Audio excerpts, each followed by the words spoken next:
The best book to read is the Bible. The best book to read is the Bible. If you read it every day, it will help you all the way. Oh, the best book to read is the Bible. 2 Samuel chapter 15. 2 సమూయేలు గ్రంథము 15వ అధ్యాయం. 2 Samuel chapter 15. 2 సమూయేలు 15వ అధ్యాయం. This is a well-known portion. ఇది మనకు చాలా పరిచయమైనటువంటి భాగము. And verses 30 and 31 all together, please. 30-31 వచనాల్ని అందరం కలిసి చదువుతాం. 2 Samuel chapter 15 verse 30 and 31. 2 సమూయేలు 15వ అధ్యాయము 30-31 వచనాలు All together. అందరం కలిసి చదువుతాం. And David went up by the ascent of Mount Olivet and wept పాదరక్ష లేకుండా కాలినడకను వెళ్ళెను. అతని యొద్దనున్న జనులందరూ తలలు కప్పుకొని ఈడ్చుకొండెక్కిరి. అంతలో ఒకడు వచ్చి అబ్షలోము చేసిన కుట్రలో అహీతోఫెలు చేరి ఉన్నాడని దావీదును తెలియజేయగా దావీదు యెహోవా అహీతోఫెలు యొక్క ఆలోచన చెడగొట్టమని ప్రార్థన చేసెను. Verse 30. 30వ వచనం. David wept. ఆ మాట గమనించండి. దావీదు ఏడ్చుచు అనే మాట. Heart melting words. ఇదో హృదయాన్ని కలిగించేటువంటి మాటలు. A man like David, a great king, after ruling the united kingdom, both Israel and Judah, now when we see him weeping.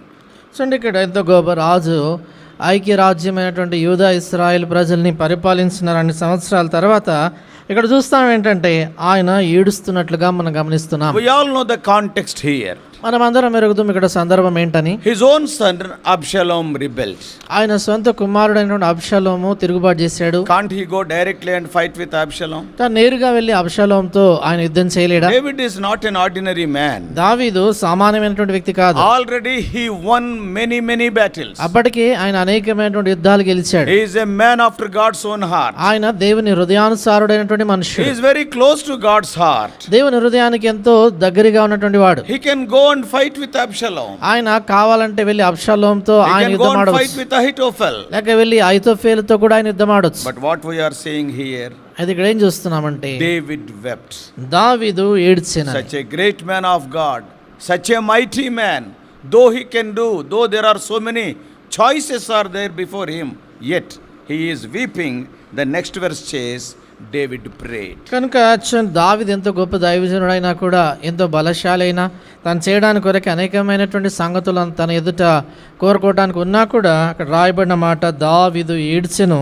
అటు తర్వాత వచనంలో దావీదు ప్రార్థన చేస్తానని చూస్తాం. Many times when some problem is there before us, అనేక పర్యాయాలు మన ఎదుట ఏదైనా సమస్య ఉన్నప్పుడు instead of weeping, instead of praying for the solution, we will be using so many methods. మనము ఏడ్చేదానికి బదులుగా మరి ప్రార్థన చేసేదానికి బదులుగా ఆ పరిష్కారం కొరకు అనేకమైనటువంటి పద్ధతులు వెతుకుతుంటాం. David is a wonderful example. అయితే దావీదు అద్భుతమైనటువంటి ఉదాహరణ. Oh, he is a man of God. ఆయన దైవజనుడు. So as we have already seen, the context is Absalom's rebellion. కనుక మనము ఇందాక చూసాం కదా, ఇక్కడ ఉన్న సందర్భం ఏంటంటే అబ్షలోము తిరుగుబాటు చేశాడు. See, when we see the life of David right from his childhood, దావీదు జీవితాన్ని మనం ఆయన చిన్ననాటి నుంచి గమనించినప్పుడు undoubtedly he is a great man of God. He is very close to God's heart. ఆయన నిస్సందేహంగా ఎంతో గొప్ప దైవజనుడైనటువంటి వ్యక్తి, దేవుని హృదయానికి ఎంతో సమీపంగా ఉన్నవాడు. But almost all the time he was weeping and weeping. అయితే దాదాపుగా ఎక్కువ కాలమైన జీవితంలో ఆయన కన్నీళ్లు కారుస్తూనే ఉన్నాడు. Oftentimes we have seen,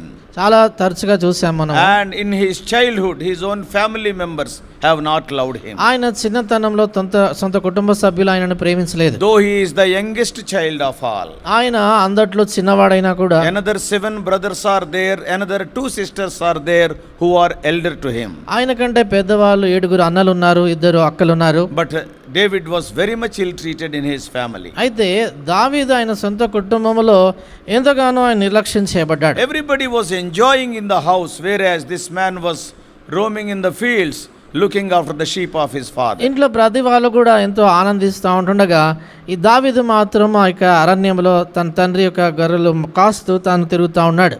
Where cruel animals are there. అక్కడ క్రూరమైనటువంటి జంతువులు ఉన్నాయి. See, it is evident from the incident that has taken place when Samuel visited Jesse's house. కనుక సమూయేలు యెష్షయి యొక్క ఇంటిని ఆయన దర్శించినటువంటి ఆ యొక్క సందర్భాన్ని చూసినప్పుడు మనకు చాలా స్పష్టంగా అర్థమయ్యేది ఏంటంటే, When God sent Samuel to the house of Jesse to anoint the future king of Israel, ఎప్పుడైతే దేవుడు యెష్షయిని సమూయేలుని యెష్షయి ఇంటికి పంపించి ఇశ్రాయేలు వారిపైన భవిష్యత్తు రాజును అభిషేకించి పంపించాడో, when Samuel came to the house of Jesse in Bethlehem, బెత్లెహేములో ఉన్నటువంటి యెష్షయి ఇంటికి ఎప్పుడైతే సమూయేలు వచ్చాడో, all the brothers are there. అక్కడ మిగతా సహోదరులందరూ ఉన్నారు. Only one is absent. ఒక్కడు మాత్రమే లేడు. Not even one brother went to the field to help David. కనీసము సహోదరుల్లో ఒక్కరు కూడా దావీదు ఆయన అక్కడ అడవిలో ఉన్నాడు సాయం చేయడానికి కొరకు వెళ్ళలేదు. Many sheep are there. Jesse is a rich man. చాలా గొర్రెలు ఉన్నాయి. ఎంచేతంటే యెష్షయి చాలా ధనవంతుడు. And not even a single brother, either Eliab or Abinadab or Shammah or Nathaniel or Raddai or other brothers are there. None of them have gone. చూడండి, మిగతా సహోదరులందరూ మనం చూసినప్పుడు ఏలియాబు కానీ షమ్మా కానీ ఇంకా మిగతా సహోదరులు ఎవరు కూడా సాయం చేసేదాని కొరకే దావీదు దగ్గర వెళ్ళలేదు. Moreover, everybody knows cruel animals like lions and bears are there. అంతేకాదు అందరికి తెలిసిన సంగతి ఏంటంటే అక్కడ ఈ యొక్క క్రూరమైనటువంటి అడవి మృగాలు ఉంటాయి, సింహము, ఎలుగుబంట్లు అవన్నీ ఉంటాయని. Those cruel animals have not come to that place all of a sudden. They are there for so many years. ఆ యొక్క క్రూర మృగాలు అక్కడ ఏదో ఉన్నట్టుండి వచ్చేవి కావు, కానీ చాలా సంవత్సరాలుగా ప్రాంతాల్లో ఉండేటువంటి జంతువులు అవి. Knowing the danger of feeding the sheep in the midst of such conditions, అలాంటి పరిస్థితుల మధ్యలో గొర్రెలు కాయటం ఎంత ప్రమాదకరం అనేది తెలిసి కూడా not even a single brother has gone to help this David. ఈ దావీదుకు సహాయపడే దాని కొరకై ఈ అన్నల్లో కనీసం ఒక్కరు కూడా వెళ్ళలేదు. He suffered and suffered. ఆయన ఎంతగానో బాధపడ్డాడు, శ్రమలు పడ్డాడు. Theologians and Bible commentators give so many interpretations about the sufferings of David during his childhood. దావీదు యొక్క చిన్నతనంలో ఎలాగ శ్రమలు పొందాడనేటువంటి దాని గురించి కొందరు బైబిల్ వ్యాఖ్యానకర్తలు, బైబిల్ పండితులు కొన్ని సంగతులు వాళ్ళు రాస్తూ ఉంటారు. He was in tears. ఆయన ఎంతో కన్నీళ్లతో ఉన్నాడు. Nobody loved me. ఎవరు నన్ను They have ప్రేమించలేదు, kept me aloof. వారు నన్ను దూరంగా They are ఉంచారు. not even treating me as one of the members of the family, though I am the youngest. నేను చిన్నవాడినైనా కూడా కుటుంబంలో ఒక సభ్యుడిగా కూడా నన్ను ఎంచట్లేదు వీళ్ళు అనుకున్నాడు. Generally, the last child will be the most pampered child. మామూలుగా చూసినప్పుడు చిన్నవాడిని చాలా ఎక్కువగా గారాబం చేస్తారు. Because even the elder sisters will be like mothers to that last child. ఎంచేతంటే పెద్ద అక్కలు కూడా ఆ చిన్నవాడికి తల్లుల్లాగా వాళ్ళు ఉంటారు. Everybody will love the last child. ప్రతి వాళ్ళు చిన్నవాడిని ప్రేమిస్తారు. But it is totally different in the family of Jesse. అయితే యెష్షయి కుటుంబం విషయానికి వచ్చినప్పుడు సంపూర్ణంగా వేరుగా ఉంది. In one word we can say David was subjected to injustice when he was a child. కనుక ఒక మాటలో చెప్పాలంటే దావీదు చిన్నతనంలో ఆయన అన్యాయానికి గురయ్యాడు. Nobody loved him. ఎవరు ఆయన ప్రేమించలేదు. Now when he was in his teenage, ఇప్పుడు ఆయన యుక్త వయస్సులో ఆయన మరి లేత వయసులో ఉన్నాడు. and Samuel came తర్వాత సమూయేలు వచ్చాడు. and anointed him as the future king of Israel before his own brothers. సొంత సహోదరుల ఎదుట ఇశ్రాయేలు యొక్క భవిష్యత్తు రాజుగా ఆయన అభిషేకించాడు. Probably David may be thinking, బహుశా దావీదు అనుకుంటా ఉండొచ్చు, from now onwards my life will be changed. ఇప్పటి నుండి నాకు జీవితం మారిపోతుంది. I can be very happy. నేను చాలా సంతోషంగా I am ఉండొచ్చు. going to be the future king. నేను భవిష్యత్తు రాజుగా ఉంటాను. Not ordinary person, a person like Samuel who anointed Saul came to me and anointed. సామాన్యుడైనటువంటి వ్యక్తి ఏం కాదు, సమూయేలు లాంటి ప్రవక్త సౌలును మరి అభిషేకించిన ఆయనే వచ్చి నన్ను అభిషేకించాడు. So I am going to be surely the next king. కనుక ఖచ్చితంగా తర్వాత రాజు నేను అవుతాను అనుకున్నాడు. So probably he must be very happy. భవిష్యత్తు తను చాలా సంతోషంగా ఉండుంటాడు. But actually what has happened? అది నిజానికి ఏం జరిగింది? The troubles increased. ఆయన శ్రమలు ఇంకా పెరిగిపోయాయి. Now not only his family members, even the king became his enemy. ఇప్పుడు చూడండి, ఆయన కుటుంబ సభ్యులు మాత్రమే కాదు, రాజు కూడా తనకి శత్రువుగా మారాడు. David never conspired anything against King Saul. దావీదు ఎన్నడూ కూడా రాజు అయినటువంటి సౌలుకు వ్యతిరేకంగా కుట్ర చేయలేదు. As a matter of fact, when Saul and Jonathan died, the person who wept maximum was David. నిజంగా చెప్పాలంటే సౌలు యోనాతాన్లు చనిపోయినప్పుడు ఎక్కువగా విలపించి ఏడ్చిన వ్యక్తి ఎవరంటే దావీదు. As a matter of fact, David can be very happy. నిజాన్ని చెప్పాలంటే అప్పుడు దావీదు సంతోషించాలి. Now Saul Saul is dead, I can become the king. సౌలు చనిపోయేటప్పుడు నేను రాజుగా He వచ్చాను. tried many times to kill me, but now he is not there. God has removed me. He can arrange a Thanksgiving meeting. కనుక చాలా సార్లు చంపేదాని కొరకే చూశాడు, ఇప్పుడు దేవుడు ఆయన తొలగించాడని చెప్పేసి కృతజ్ఞత కూడికి ఏర్పాటు Though I చేసుకోవచ్చు. have not caused any harm, God intervened. కనుక నేను ఏమి ఆయనకి కీడు చేయలేదు, దేవుడు జోక్యం చేసుకున్నాడు. But అయినా కూడా he is the one who wept maximum.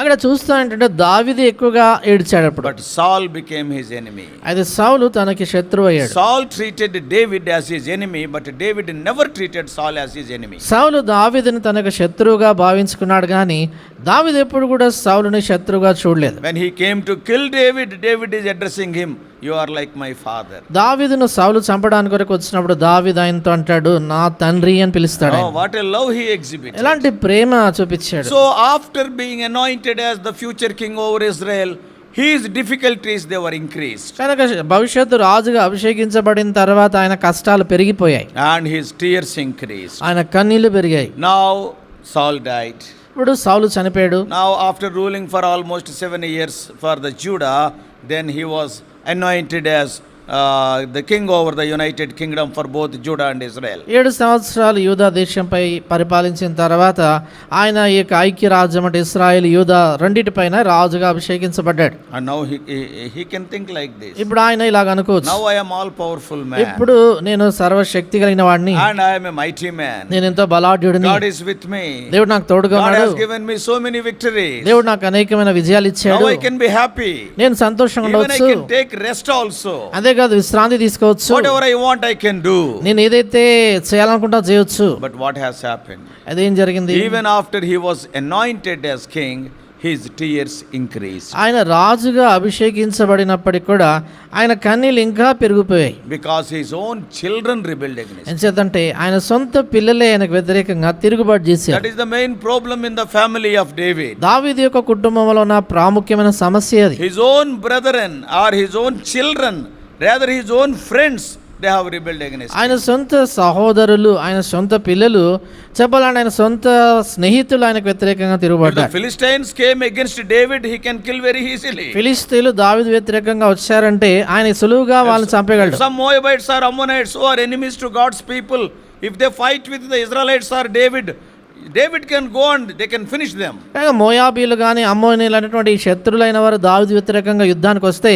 దావీదు వెళ్ళి వాళ్ళని సులువుగా నిర్మూలించేస్తాడు. But here the people who are fighting with him is not the enemies, but his own family members. అయితే ఇక్కడ తనతో యుద్ధం చేస్తున్నటువంటి వారు తనకు శత్రువులు కాదు కానీ సొంత కుటుంబ సభ్యులే. Many times in the churches also it is like చాలా సార్లు సంఘాల్లో కూడా అలాగే జరుగుతుంది. many times in the assemblies it is like కొన్నిసార్లు చాలా సార్లు సంఘంలో సమాజంలో when జరుగుతుంది. we are facing such situation, you see in the life of David, చూడండి దావీదు జీవితంలో మనం చూసినప్పుడు how many difficulties. ఎన్ని కష్టాలు. In the earlier chapter 13, దానికి ముందు అధ్యాయం అంటే 13వ అధ్యాయంలో already in chapter 11 and 12 we know he faced so many tears because of the Bathsheba issue. తర్వాత మనకు తెలుసు కదా 11వ అధ్యాయం 12వ అధ్యాయంలో బత్షెబా విషయంలో జరిగిన దాన్ని బట్టి ఎంతో కన్నీళ్లు గార్చినటువంటి పరిస్థితి And ఉంది. in 13th chapter, 13వ అధ్యాయంలో Amnon, what he has done to Tamar also we know. అమ్నోను తామారు విషయంలో చేసిన కార్యం కూడా మనకు తెలుసు. Yeah, when his own son spoiled his own daughter, any father's heart will be broken. కనుక ఎప్పుడైతే సొంత కుమారుడు తనకు కుమార్తెపై అత్యాచారం చేసినప్పుడు తండ్రి అయిన హృదయం బద్దలైపోతుంది. Immediately Absalom killing Amnon. వెంటనే అబ్షాలోము అమ్నోను చంపుతాడు. And Absalom running away. తర్వాత అబ్షలోం పారిపోతాడు. Absalom has gone to Talmai, his grandfather. అబ్షలోము తన తాత అయినటువంటి ఆయన దగ్గరికి తల్మై అనే స్థలానికి Now వెళ్ళిపోతాడు. you see how many tears after tears because of his own children. చూడండి ఆయన సొంత పిల్లలను బట్టి ఎంతగా కన్నీళ్ళు ఒకరి తర్వాత ఒకరు ఆయన ఏడుస్తూ వచ్చారు. After spending away for 3 years with Talmai, away from the palace of David, దావీదు యొక్క రాజభవనం నుండి దూరంగా తల్మైనటువంటి స్థలములో 3 సంవత్సరాలు గడిపిన తర్వాత and we all know how Joab intervened. తర్వాత మాకు తెలిసి ఎలాగ జోయాబ్ జోక్యం చేసుకున్నాడు. And because of Joab, once again Absalom was brought to the palace. ఈ యోవాబును బట్టి మరొకసారి అబ్షలోము రాజభవనంలో తీసుకురాబడ్డాడు. For 2 full years he was there in the palace of David. అయితే 2 నిండు సంవత్సరాలు దావీదు యొక్క భవనములో తాను ఉన్నాడు. And after that, దాని తర్వాత when Absalom was brought before David, అబ్షలోము దావీదు ఎదురుకు what a తీసుకురాబడినప్పుడు wonderful reception it is. ఎలాంటి అద్భుతంగా ఆయన స్వీకరిస్తాడు. The last verse of 14th chapter says, 14వ అధ్యాయం చివరి వచనంలో రాయబడింది, the king kissed Absalom. అక్కడ చూడండి, రాజు వద్దకు వచ్చి రాజు సన్నిధిని సాష్టాంగ నమస్కారం చేయగా రాజు అబ్షాలోమును ముద్దు పెట్టుకొనెను. What a wonderful reception. ఎలాంటి అద్భుతంగా ఆయనని Same స్వాగతించారు. thing is written in relation to the prodigal son also in Luke 15. If you see 15th chapter verse 20, the father kissed the son. మనం లూకాసు వార్త 15:20 చూసినప్పుడు తప్పిపోయిన కుమారుడు విషయంలో కూడా తండ్రి కుమారుని ముద్దు పెట్టుకున్నాడు అన్నట్లు చూస్తాం మనం. Though he was a rebel, ఆయన తిరుగుబాటు చేసిన వాడైనా, though he wasted the father's property, తండ్రి ఆస్తిని అంతా పాడు చేసినా కూడా, here Absalom is also like that. ఇక్కడ అబ్షలోం అలాగే ఉన్నాడు. Yet wonderful reception King David has given to Absalom. అయినా కూడా రాజు అయినటువంటి దావీదు అబ్షలోముని అద్భుతంగా స్వాగతించాడు. 14th chapter last verse, the king kissed Absalom. In the very next verse, 15th chapter first verse, Absalom again rebelled against David. 14వ అధ్యాయం చివరి వచనంలో రాజు అబ్షలోమును ముద్దు పెట్టుకుననుంది. దాని తర్వాత వచనమే 15వ అధ్యాయం మొదటి వచనంలో మరలా అబ్షలోము వ్యతిరేకంగా తిరుగుబాటు చేస్తాడు. Though he is a mighty man, తాను ఎంతో బలమైన వ్యక్తి అయినా David can think. దావీదు ఇలాగ ఆలోచించవచ్చు. David can say like this. దావీదు ఇలాగ అనవచ్చు, This man has spoiled my name. ఇతడు నా పేరు పాడు He చేశాడు, killed Amnon. Amnon And he చంపేశాడు, ran away for 5 years. 5 సంవత్సరాలు పారిపోయాడు, 3 years there with Talmai and 2 years also without showing his face in my own palace. 3 సంవత్సరాల తలమైన స్థలంలో 2 సంవత్సరాలు ఇక్కడ ఉన్నా కూడా ముఖం చూపించుకుని ఉన్నాడు. But anyhow he has come and I have given a wonderful reception. కనుక ఎలాగైనా వచ్చాడు, నేను చక్కగా అతను స్వీకరించుకున్నాను, I have forgiven him. అతను క్షమించేశాను, Once again I have made him to a family member. మరొకసారి కుటుంబ సభ్యుడిగా చేసుకున్నాను, I have received him with love. ప్రేమతో చేర్చుకున్నాను. Now I నేను must be obedient. ఇప్పుడు నేను విధేయుడిగా I must ఉండాలి, be thankful. నేను కృతజ్ఞుడై ఉండాలి. Instead of doing that, దానికి బదులుగా once again Absalom rebelled. మరొకసారి అబ్షలోం తిరుగుబాటు చేశాడు. Oh, what a treachery it is. ఎలాంటి తిరుగుబాటు కుట్ర Many చూడండి. times in our lives also, చాలా సార్లు మన జీవితాల్లో కూడా when we commit some mistake, మనం ఏదైనా తప్పు చేసినప్పుడు yeah, we are bound to commit mistakes మనము తప్పులు చేసేటువంటి వీలు ఉంటుంది. because we are human beings. ఎంచేదంటే మనం మనుషులం కాబట్టి Knowingly or unknowingly, sometimes we will be committing mistakes. మనం తెలుసో తెలియకో కొన్ని పర్యాయాలు తప్పులు చేస్తాం. But when we confess, God will receive us. అయితే మనం ఒప్పుకున్నప్పుడు దేవుడు మనం But చేర్చుకుంటాడు. sad thing is, once again, after He receiving us, we will be continuing doing mistakes. అయితే విచారకరమైన సంగతి ఏంటంటే దేవుడు మనల్ని మరలా చేర్చుకున్న తర్వాత మళ్ళీ మన పాపం చేస్తూ And ఉంటాం. somebody will be encouraging you also in that. అంతేకాదు ఆ పని చేసే విషయంలో కొందరు మన పురుగొలుపుతారు. Because here Ahithophel also joined Absalom. ఎంచేతంటే ఇక్కడ చూసినప్పుడు అహీతోఫేలు కూడా అబ్షలోంతో జత కలిశాడు. Ahithophel is not an ordinary man. అహీతోఫేలు ఆయన సామాన్యుడు కాదు, He is a counselor to David. దావీదుకు ఆలోచనకర్త. That is what we read in these verses. ఈ వచనాలు అదే చదువుతాం. See, David is a man of God's own heart. చూడండి, దావీదు ఆయన దేవుని హృదయానుసారుడైన మనుషుడు. He himself is a very great man. ఆయన తానే ఎంతో గొప్ప వ్యక్తి. To be a counselor to David. అదే దావీదుకి ఆలోచన చెప్పేవాడుగా ఉండాలంటే famous man. చాలా పేరు సాధించిన But వ్యక్తి in ఆయన. his own personal life, some injustice was caused to him by David. అయితే తన సొంత వ్యక్తిగత జీవితంలో దావీదు బట్టి అతనికి కొంచెం అన్యాయం జరిగింది. What is that? అదేంటి? We all know from the word of God. దేవుని వాక్యంలో నుంచి మనకు తెలుసు, Bathsheba is the granddaughter of Ahithophel. Bathsheba Ahithophel యొక్క మనవరాలు. And we can see the verses also, but this is not the time. It is a prayer meeting. ఈ ప్రవచనాలు చూడొచ్చు, అయితే ఇది ప్రార్థన కూడిక గనక సమయం ఉండదు మనకి. Ahithophel's son is Eliam.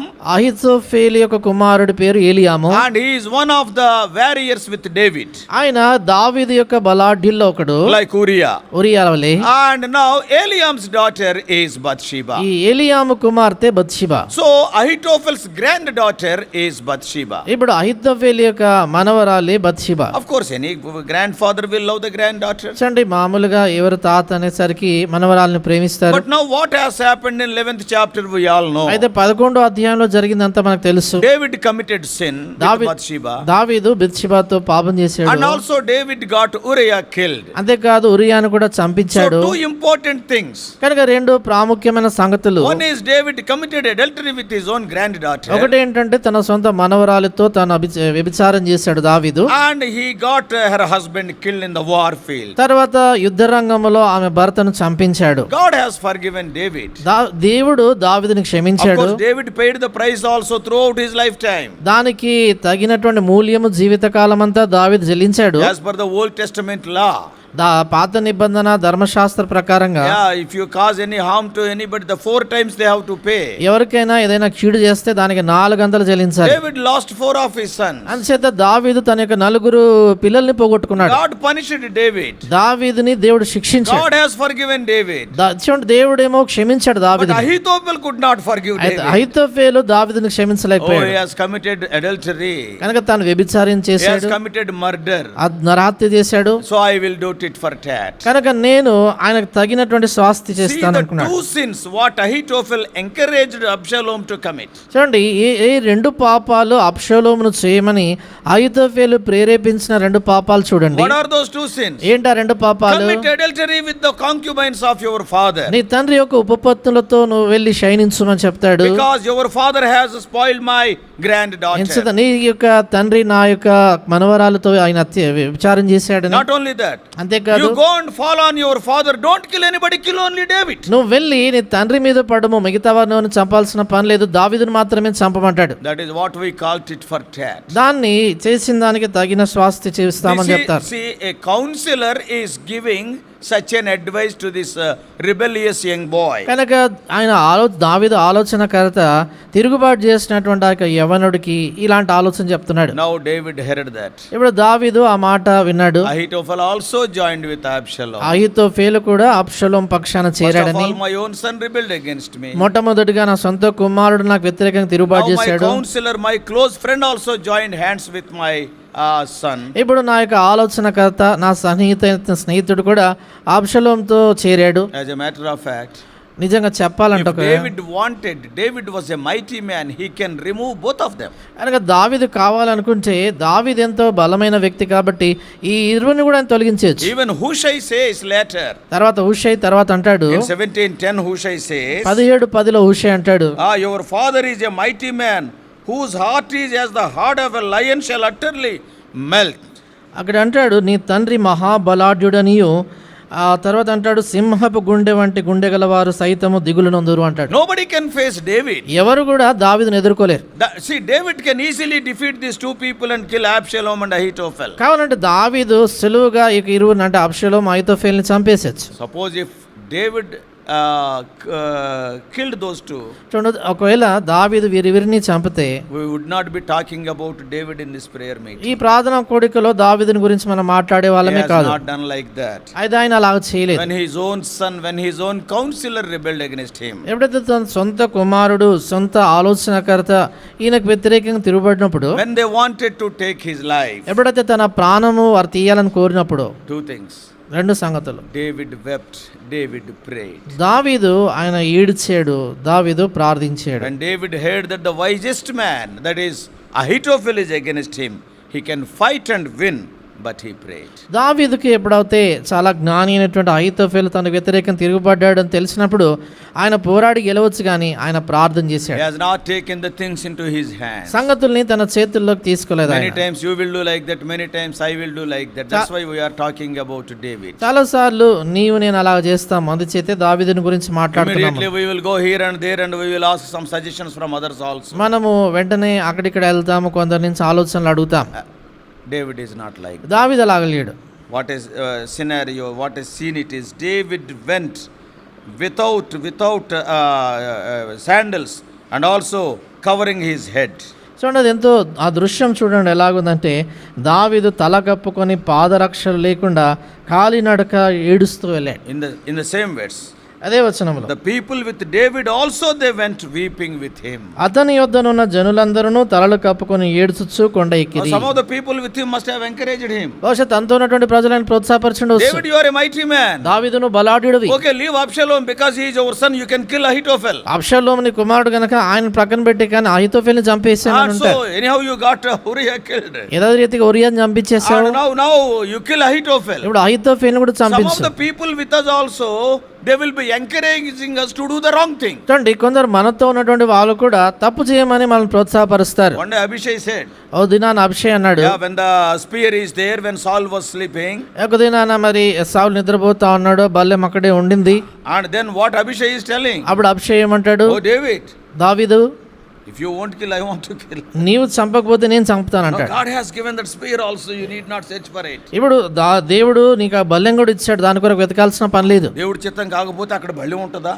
కనుక దేవుని సిద్ధం కాకపోతే అక్కడ బలం ఉంటుందా అని. So all these things, so many messages. కనుక ఇలాగ చాలా మాటలు చెప్పి ఉంటారు. David is a man of God. దావీదు దైవజనుడు. He only wanted to use the spiritual weapon. ఆయన కేవలము ఆత్మీయమైన ఆయుధాలు వాడటానికి ఇష్టపడ్డాడు. He wept and he prayed. ఆయన ఏడ్చి ప్రార్థన చేశాడు. What is the result? దానివల్ల వచ్చే ప్రతిఫలం ఏంటి? More than expectation, the Lord did. ఆయన ఊహించిన దానికంటే అధికంగా ప్రభు చేశాడు. Because he has used the spiritual armor, spiritual weaponry. ఎందుచేతంటే ఆయన ఆత్మ సంబంధమైనటువంటి యుద్ధోపకరణాలని ఆయుధాలని వాడాడు కాబట్టి. David brought God into the picture. దావీదు దేవుని ఆ యొక్క దృశ్యంలో తీసుకొచ్చాడు. Lord, this is the situation. ప్రభువా ఇదిగో పరిస్థితి My ఇలాగుంది. own son rebelled against me. నా సొంత కుమారుడు తిరుగుబడ్డాడు. This is the problem. ప్రభువా ఇది సమస్య. My own advisor, he rebelled against me. నాకు ఆలోచన చెప్పేటువంటి నా సొంత స్నేహితుడే ఇలా I don't చేశాడు. want to fight, though I can fight. నేను యుద్ధం చేయొచ్చు కానీ నేను యుద్ధం చేయను. They also know my capacity. వాళ్ళకి నా సామర్థ్యం తెలుసు. But అయితే I will look unto you. నీ వైపు నేను చూస్తాను. As a helpless man, he was looking unto the Lord. ఓ నిస్సహాయమైనటువంటి వ్యక్తిగా దావీదు ప్రభు వైపు I చూశాడు. cannot imagine David weeping in this situation. దావీదు ఆ పరిస్థితిలో ఏడుస్తుండడము నేను ఊహించలేను అసలు. If you and I were there in that position, I don't know how we would have behaved. కనుక నీవు నేను ఆ పరిస్థితిలో ఉండుంటే మనకు తెలియదు ఎలా మనం ప్రవర్తించే వాళ్ళమని. How God intervened in that situation. అదే దేవుడు ఆ పరిస్థితిలో జోక్యం చేసుకున్నాడు. Your tears in your prayers, they will never go waste. నీ ప్రార్థనలో నువ్వు కార్చే కన్నీళ్ళు ఏనాడు వ్యర్థం పోవు. Now Hushai is entering into the scene. Hushai is the friend of David, as we read in 16:16. మనము చూస్తాం ఇక్కడ హూషై ఆ యొక్క దృశ్యంలో ఆయన జోక్యం చేసుకుంటాడు.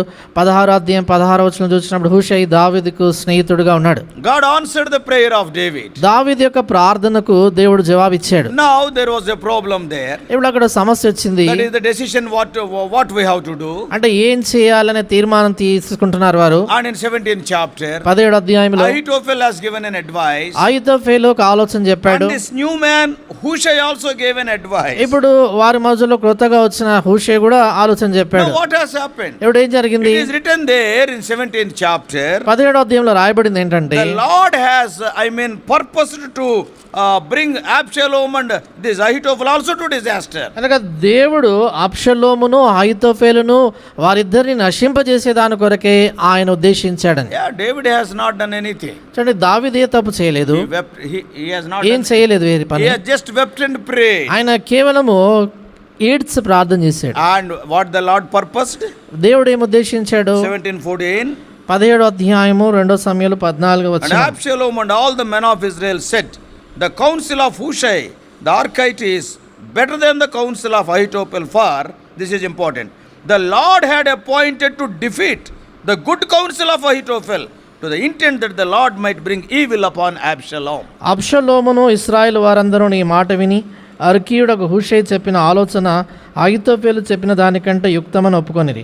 ఏలైనగా యెహోవా అబ్షలోము మీదికి ఉపద్రవమును రప్పింపగలందులకై అహీతోఫెలు చెప్పిన యుక్తిగల ఆలోచనను వ్యర్థము చేయ నిశ్చయించి ఉండెను. It is written that the good counsel of Ahithophel. అక్కడ రాయబడిన మాట మనం గమనించినప్పుడు అహీతోఫెలు చెప్పిన యుక్తిగల ఆలోచన. But what the people have done? అయితే ప్రజలు ఏం చేశారు? All the people with Absalom, they rejected the counsel of Ahithophel. అబ్షలోముతో ఉన్నటువంటి వాళ్ళందరూ కూడా అహీతోఫెలు ఇచ్చిన ఆలోచనని వాళ్ళు నిరాకరించారు. Why? ఎందుకని? After hearing the prayers of David, the Lord purposed to defeat the counsel of Ahithophel. ఎందుకంటే దావీదు ప్రార్థనలు విన్న తర్వాత దేవుడే అహీతోఫెలు యొక్క ఆలోచనను వ్యర్థం చేయ నిశ్చయించాడు. God was in control. దేవుడు అన్ని స్వాధీనంలో ఉంచుకున్నాడు. Dear brothers and sisters, కనుక ప్రియ సోదరి సోదరులారా, the prayer of a weak believer is mightier than the wisdom of a mighty man. చూడండి, ఒక బలహీనుడైనటువంటి ఒక విశ్వాస యొక్క ప్రార్థన జ్ఞానం కలిగినటువంటి జ్ఞాని యొక్క ఆలోచన కంటే గొప్పది. You may be very wise person. బహుశా నువ్వు చాలా జ్ఞానం కలిగిన వాడు You may కావచ్చు, be very strong man. లేక చాలా బలాఢ్యుడు కావచ్చు. But the prayer of a weak believer, I am telling you, he may not be a strong believer. చూడండి, నేను చెప్పేది ఏంటంటే నువ్వు చాలా బలమైన విశ్వాసం కాకపోవచ్చు, ఓ బలహీనమైనటువంటి విశ్వాస చేసే ప్రార్థన. When a weak believer comes upon his knees and with burden, if he prays with tears, yes, that is tears means with grief in his heart, Yes, Lord, you look after everything. You come into the picture. That prayer of the weak believer is mightier than the wisdom of a strong man. కనుక చూడండి, ఒక బలహీనమైనటువంటి ఒక విశ్వాసి తన కన్నీళ్లతో భారముతో ప్రభా ఈ పరిస్థితుల్లో మీరు జోక్యం చేసుకొని ప్రార్థన చేసినప్పుడు ఆ ప్రార్థన ఒక బలమైనటువంటి ఒక జ్ఞానం కలిగినటువంటి వ్యక్తి యొక్క శక్తి కంటే గొప్పది. Why God purposed to defeat the advice of Ahithophel? ఎందుకని దేవుడు అహీతోఫెలు యొక్క ఆలోచనని వ్యర్థపరచాలని Though నిశ్చయించాడు. it is a good counsel, ఆయన చెప్పింది చాలా యుక్తిగల ఆలోచన అయినా why God purposed like that? ఎందుకు దేవుడు అలాగా నిశ్చయించాడు? Only one reason we can see. మనం చెప్పాలంటే ఒకటే కారణం, David prayed. దావీదు ప్రార్థన చేశాడు. God had a plan, దేవునికి ఒక ప్రణాళిక ఉండింది. and David's prayer furthered that plan. దావీదు చేస్తున్న ప్రార్థన దేవుని యొక్క ప్రణాళికను ముందుకెళ్లేదానికి ఇంకా సహాయపడింది. Lord wanted to bring disaster to Absalom, as we read in verse 17-14. 17-14 మనం చదువుతున్నట్లుగా యెహోవా అబ్షాలోము మీదకి ఉపద్రవము రప్పించ ఉద్దేశించాడని. Now what is the result? దానివల్ల ప్రతిఫలం ఏంటి? Ahithophel committed suicide. Absalom was killed. అహీతోఫెలు ఆత్మహత్య చేసుకున్నాడు.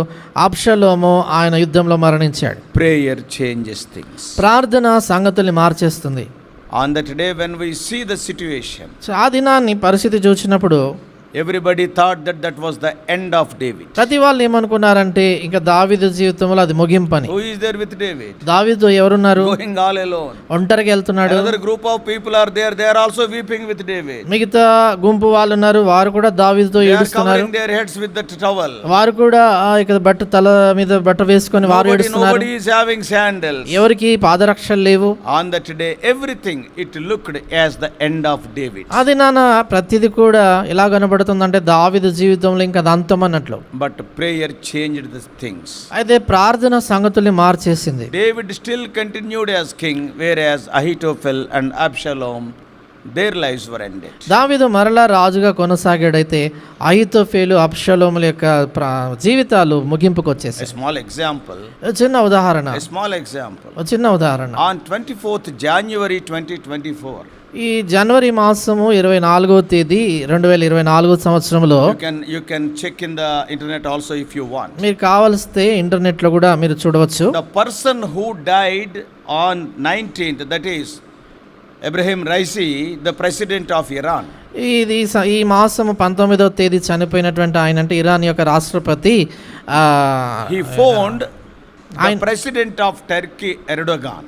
ఆయన టర్కీ దేశం యొక్క రాష్ట్రపతి ఎర్డోగాన్కి ఫోన్ చేశాడు. Exactly the words he said, the sentence I am telling. ఆయన చెప్పిన మాటలు ఖచ్చితంగా ఉన్నట్లు నేను చెప్తున్నా. On 24th January 2024, just only 4-5 months ago. అంటే 4-5 మాసాల నెలల క్రితమే జనవరి మాసం 24వ తేదీ ఆయన పలికిన మాటలు ఇవి. President Raisi of Iran phoned and told the president of Turkey, Mr. Tayyip Erdogan. కనుక ఇరాన్ యొక్క రాష్ట్రపతి రైజీ ఆయన టర్కీ రాష్ట్రపతి ఎర్డోగాన్కి ఆయన ఫోన్ చేసి మాటలు చెప్పాడు. Do you know what he said? ఏం చెప్పాడు తెలుసా? Because that has happened after October 7th, after the massacre in Israel. ఎందుకంటే అది అక్టోబర్ 7వ తేదీన ఆ యొక్క ఇస్రాయెల్ దేశంలో ఆ యొక్క తీవ్రవాదులు చేసిన ఊచకోత తర్వాత జరిగింది. Where 1200 people are brutally killed and more than 200 people are taken as refugees. 1200 మందిని వారు ఎంతో క్రూరంగా చంపేసి 200 మందిని బందీలుగా పట్టుకెళ్ళిపోయారు. This is the sentence he said to Erdogan. ఆ సమయంలో ఎర్డోగాన్తో ఇరాన్ రాష్ట్రపతి లాగన్నాడు, Inshallah, the Zionist regime will disappear. This is the sentence. ఆయన ఏం చెప్పాడంటే దేవుని చిత్తం అయితే ఈ యొక్క సియోను అంటే ఇస్రాయేలీల యొక్క కోట అది పూర్తిగా మాయమైపోతారు ఇస్రాయేల్ దేశం అన్నాడు. He is the person who told, we don't want to see Israel in the world map. ఆయన ఏం చెప్పాడంటే ఈ ప్రపంచ పట్టంపై ఇస్రాయేల్ దేశము ఉండకుండా చూస్తామన్నాడు. What the Israelites are doing? Israel ఏం చేస్తున్నారు? Going to the wailing wall and daily they are weeping and praying. వారు వెళ్ళి ఆ యొక్క విలపించే గోడ దగ్గరికి వెళ్ళేసి వారు ఏడుస్తూ ప్రార్థిస్తున్నారు. 4.5 months back, not even 4 months ago. 4 మాసాల క్రితమే ఏం జరిగింది ఏంటంటే, And he said, ఆయన అన్నాడు Israel will not be there, it will disappear from the world map. ఆయన అన్నాడు ఇస్రాయేల్ దేశం అనేది ఉండదు, ప్రపంచ పటం నుంచి తుడిచివేయబడుతుంది అన్నాడు. As the children of God, they are praying with tears. దేవుని ప్రజలుగా వారు ఎంతో కన్నీటితో ప్రార్థన చేశారు. In whatever manner he died, but one thing is true, Israel is still there, but he is not there. ఈ విధానంలో ఆయన చనిపోయాడు అనేది వేరే సంగతి, కానీ ఇస్రాయల్ దేశం ఇంకా ఉంది, కానీ ఈయన భూమి మీద లేడు ఈరోజు. That is what the Israel Prime Minister always says. అదే ఇస్రాయల్ యొక్క ప్రధానమంత్రి ఎల్లప్పుడు అంటాడు. Yeah, Egyptian pharaohs, they wanted to completely kill us. They killed us, our male children. ఆయన చెప్పాడు, ఐగుప్తు యొక్క ఫరోలు మమ్మల్ని నిర్మూలించాలనుకున్నారు, పూర్తిగా మా యొక్క మగబిడ్డలను వాళ్ళు చంపేశారు. Today, where are the pharaohs? ఈ దినాన ఫరోలు ఎక్కడున్నారు? Assyrian Sanheribs wanted to eradicate our race.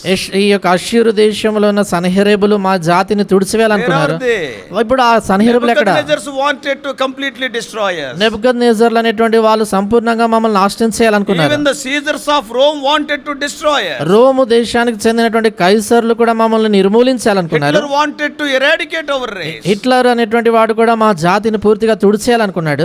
They are not there, we are there. వారు ఇప్పుడు లేరు, కానీ మేమున్నాము అన్నాడు. If you are a true child of God, నువ్వు నిజమైన దేవుని బిడ్డవైతే, I tell you, brothers and sisters, your tears will not go waste. కనుక నేను చెప్పేది ఏంటంటే, సహోదరి సోదరులారా, మీ కన్నీళ్లు వ్యర్థమైపోవు. As it is written in 2 Corinthians 4 chapter 4, I think 11:4, we are not going to use any of the carnal weapons. 2 కొరింథీ పత్రిక 10వ అధ్యాయము 4-5 వచనాలు, 4-5 వచనాల్లో మనము శరీర సంబంధమైనటువంటి యుద్ధోపకరణాలని వాడము అని ఇక్కడ రాయబడింది.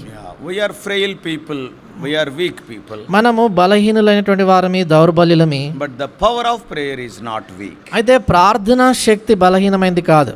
God can make a wise man foolish also. దేవుడు ఒక జ్ఞానిని బుద్ధిహీనుడిగా చేయొచ్చు. So let us humble before God. కనుక దేవుని సన్నిధిలో తగ్గించుకుందాం. Our problems are many. మన యొక్క సమస్యలు చాలా ఉన్నాయి. As David, you may be having so many problems right from your childhood. బహుశా దావీదు వలె నీ చిన్ననాటి నుంచి కూడా నీకు అనేకమైన సమస్యలు ఉండొచ్చు. Your problems may not be from outside, may be from the family itself. మీ యొక్క సమస్యలు బహుశా బయట నుంచి రాకపోవచ్చు, కుటుంబంలోనే ఉండొచ్చు. Oh, the problems may be from whatever side they may be.